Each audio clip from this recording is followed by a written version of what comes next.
வணக்கம். வணக்கம். நான் செய்யூர்ல இருந்து வரேன், வில்லேஜ்ல இருந்து வரேன். வந்து கால் வலியில ரொம்ப அவஸ்தைப்பட்டேன். கிட்டத்தட்ட 25 வருஷத்துக்கு மேலதான் கஷ்டப்பட்டேன். கூட தான் இருக்கும், குறைச்சலா இருக்காது. ஆனா இங்க டாக்டர் கிட்ட வந்து இப்போ 1 வாரம் ஆகுது. நான் ட்ரீட்மெண்ட் எடுத்து வீக்கம் குறைஞ்சிருக்குது, வலி குறைஞ்சிருக்குது, தூக்கம் இல்லாம இருந்தேன். எத்தனை வருஷம் தூக்கம் இல்லாம இருந்தனோ சொல்லவே முடியாது. இவ்வளோ கஷ்டமா இருக்கும். நைட்ல படுத்தா காலை நீட்ட முடியாது, மடக்க முடியாது. இவ்வளோ கஷ்டமா இருந்தது. இப்ப வந்து 1 வாரம் தான் ஆகுது.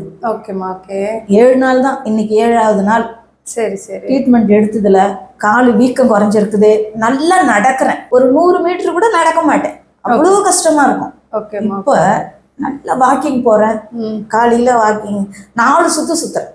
அந்த பூங்காவில் 4 சுத்து சுத்திட்டு அழகா தெம்பா வரேன். அந்த அளவுக்கு எனக்கு வந்து இங்க வந்ததுக்கு அப்புறம் தான் எத்தனையோ டாக்டரை பார்த்தாலும் இதான் ரிலாக்ஸா இருக்கு. எப்படி நன்றி சொல்றது? கடவுளுக்கு முதல்ல நன்றி சொல்லணும். கடவுள் பேர்ல இருக்கிற டாக்டருக்கு தான் முதல்ல நன்றி சொல்லணும். ட்ரீட்மெண்ட் கொடுத்த பிள்ளைங்களாம் சொந்த பிள்ளைங்க மாதிரி, ஒரு தாயை பார்த்துக்கிற மாதிரி அவ்வளோ அழகா பார்த்துக்கிட்டாங்க, அவ்வளோ அன்பா இருந்தாங்க. ஃபுட்டு எல்லாம் சூப்பரா இருந்துச்சு. நம்ம வீட்டில் சாப்பிட்ட மாதிரியே இருந்தது. வெளியே இருந்த மாதிரியே தோணலை. வீட்டில இருந்து நம்மளே செய்து சாப்பிட்ட மாதிரி தான் இருந்தது ஃபுட்டுலாம். ரொம்ப கொடான கொடி நன்றி தான் சொல்லணும். ஒரு நன்றிலாம் பத்தாது. சரி, மக்கள் மறுபடியும் இதை பயனடையணும். இதே மாதிரி எல்லாரும் பயனடைஞ்சு சுகமாகணும். நோயில்லா வாழ்வு தான் இருக்கணும். ஓடி காசு இருந்தாலும் நோயற்ற வாழ்வே குறைவற்ற செல்வம். மக்களே நன்றி. தேங்க்யூ.